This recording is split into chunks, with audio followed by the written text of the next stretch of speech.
Saya akan menelisiknya eksklusif.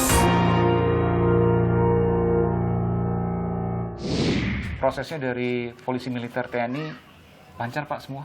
Alhamdulillah lancar semua. Beliau pada berkunjung ke rumah saya dalam mengucapkan bela sungkawa, minta maaf. Bapak-bapak juga sama, semuanya minta maaf atas institusi itu. Atas nama institusi? Iya. Baik. Hampir semua itu. Yang datang Iya. termasuk Pak Kasat ya Pak Dudung? Iya, Pak Kasat juga, yang dari Garut, dari Tasik, dari Jakarta, dari Bandung. Hampir semua jajaran TNI yang ke rumah saya ini semua mengucapkan bela sungkawa dan saya merasa lega. Dan semua sekarang sudah terungkap. Udah. Dan apresiasi kepada jajaran kepolisian dan juga Tentara Nasional Indonesia TNI Iya. yang cepat mengungkap ini dan responsif ya Pak. Iya. Ada yang ingin disampaikan Pak? Ya, saya mengucapkan terima kasih kepada bapak-bapak yang telah mengurus kasus ini, dan saya minta maaf kepada Bapak Panglima dan kepada Jenderal Pak Dudung. Saya minta maaf. Pokoknya semua instansi yang telah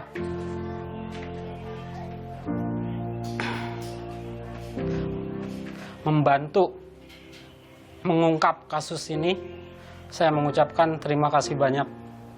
Saya seorang orang kecil, tidak tahu apa-apa masalah hukum, jadi saya serahkan hukum semuanya pada yang berwajib. Kenapa minta maaf Pak? Ya, kita sudah banyak orang yang dilibatkan dengan kasus ini. Mungkin tenaganya, pikirannya sudah dia, bahkan keluarganya juga mungkin gitu Pak. Jadi saya minta maaf. Bapak sebagai gitu. korban, Bapak mengucapkan apresiasi. Tentu ini sebuah hal yang baik ya Pak. Iya. Dan mudah-mudahan kasus ini tuntas. Amin. Kita Amin. kawal bersama-sama terkait dengan proses hukumnya. Iya. Baik. Dari keluarga cuman ya tetap kalau hukum minta seadil-adilnya. Gitu. Baik. Terima kasih Pak Etes Hidayatullah, orang tua dari Handi Saputra. Saputra. Ya. Ya. Sehat selalu Pak Etes. Amin. Assalamualaikum warahmatullahi wabarakatuh. Waalaikumsalam warahmatullahi wabarakatuh.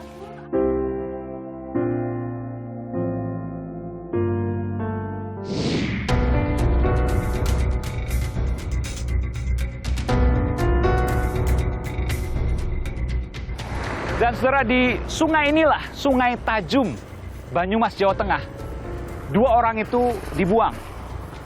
Jasad Salsabila memang sudah meninggal, dan sosok Handi yang masih hidup. Dari mana diketahui Handi masih hidup? Karena ditemukan air dan pasir dalam paru-parunya, yang artinya ketika dibuang, ia masih bernapas. Dan ini juga selaras dengan pernyataan dari saksi mata yang saya wawancara di lokasi kejadian, bahwa Handi masih sempat meminta tolong sesaat setelah tertabrak. Saya tadi menelusuri saudara, 5 jam perjalanan saya dari titik kecelakaan menuju ke sini, melewati lebih dari 5 kabupaten. Saya sebutkan, Kabupaten Bandung, Kabupaten Garut, Kabupaten Tasikmalaya, Kabupaten Cilacap, dan Kabupaten Banyumas. Artinya ada banyak puskesmas, ada banyak fasilitas kesehatan yang lain seperti klinik dan juga rumah sakit, termasuk rumah sakit umum daerah yang juga dilewati.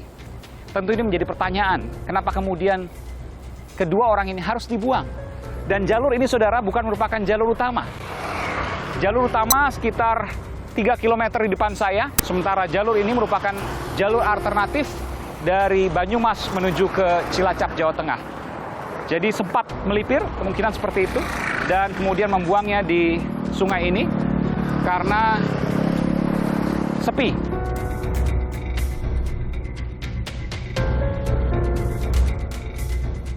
Saudara, dari sini saya ingin menuju ke sebuah titik di mana tempat ditemukannya jasad Handi.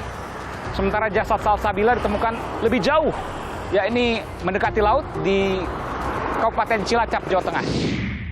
Dan saudara, saya berada persis di titik Sungai Serayu. Saya ingin menuju ke tempat ditemukannya pertama kali sosok Handi. Ia lebih cepat ditemukan, kenapa? Karena tersangkut pohon. Nanti kita akan lihat di sana, saudara, bagaimana kemudian jasad Handi pertama kali ditemukan. Bersama saksi mata yang pertama kali menemukan, Ari Sugianto. Mas Ari? Ya. Ya, saya pakai masker dulu.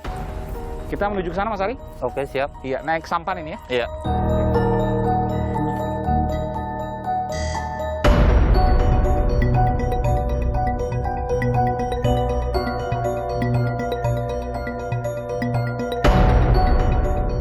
Mas Ari sehari-hari kerja apa? Kerja cari pasir. Oh, pasir di sini? Iya. Di sungai ini? Menambang pasir, ya. Menambang pasir, tradisional ya? Iya, tradisional. Menggunakan apa?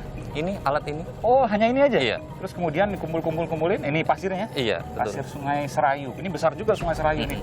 Dan pada waktu menemukan pada saat bekerja itu? Nyari Iya, pasir? lagi iya. Bekerja lagi lewat. Aha. Tahu-tahu ada mayat di pinggir sungai. Sebelah sana ya? Iya, Sisi sebelah kiri kiri. saya ini ya?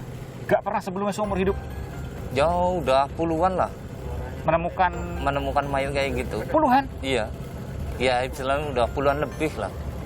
Oke, dan semua diserahkan ke polisi? Iya. Sebagian terungkap, sebagian tidak? Iya, betul. Kalau misalnya nggak terungkap, nggak ada identitasnya, pasti dimakamkan di TPU sini. Termasuk Handi kemarin sempat Iya. dimakamkan di sini ya? Iya, betul. Sebelum dipindahkan ke lokasi dekat rumahnya. Iya. Dan itu saudara, jadi tempat tadi sosok Handi dibuang, itu adalah Sungai Tajum di sebelah kiri saya. Dan ditemukannya sebelah mana? Di sebelah bawah dari pertigaan Sungai Tajum dan Sungai Serayu. Oh, nggak terlalu jauh ya? Iya. Dari tempat dibuang pertama kali ya? Iya, betul. Mungkin hanya 500 meter? Lebih kurang lebihnya sekitar 1,5 kilo. Oh, 1,5 kilo. Oke. Karena tersangkut pohon? Bukan tersangkut pohon, mungkin tersangkut sampah, kan malamnya Aha. sungainya besar. Iya, kan dibuang malam itu? Iya, paginya kan sungainya kecil, jadinya Oh, turun. Nah, airnya turun. Nah, di situ ada daun pisang, Hah? tanahnya longsor, lah terus di atas itu. Oke, jadi tersangkut sampah lah gitu ya? Iya, betul. Kalau jasad Salsabila jauh dari sini? Jauh. Kurang lebihnya dari sini kalau naik perahu kurang lebihnya 1 jam. 1 jam? Iya. Udah deket Muara itu ya? Iya, betul. Di Cilacap ya? Mm-mm. Oke. Pohon pisang itu? Iya. Kurang lebihnya kalau airnya kecil di sini nih. Di sini ya? Iya. Ini Posisi kan di sini? Iya, posisi di sini. Sudah kondisi gimana? Kondisi tengkurap. Tengkurap, bengkak, Ya, udah bau. Iya. hitam ya? Ada bagian luka-luka mungkin Anda lihat? Kalau pas waktu saya lihat di situ cuman di leher ini. Seperti lebam atau gimana Oke. kayak gitu. Luka terbuka tidak ada? Kurang paham. Soalnya cuman saya ngelihatnya cuman sebentar sih kayak Tertelungkup gitu. karena ya? Iya. Baik, baik. Dan inilah saudara tempat di mana ditemukannya pertama kali jasad Handi Saputra, berjarak 1,5 kilometer dari tempat ia dibuang pertama kali dan tersangkut pohon pisang yang roboh. Baik, terima kasih Bung Ari Sugianto telah mengantarkan saya untuk melihat ini. Oke. Tetap bersama kami karena saya akan coba untuk mewawancarai untuk mengetahui informasi terbaru terkait peristiwa ini dengan Kepala Auditur Militer Tinggi Tentara Nasional Indonesia. Sesaat lagi, saudara.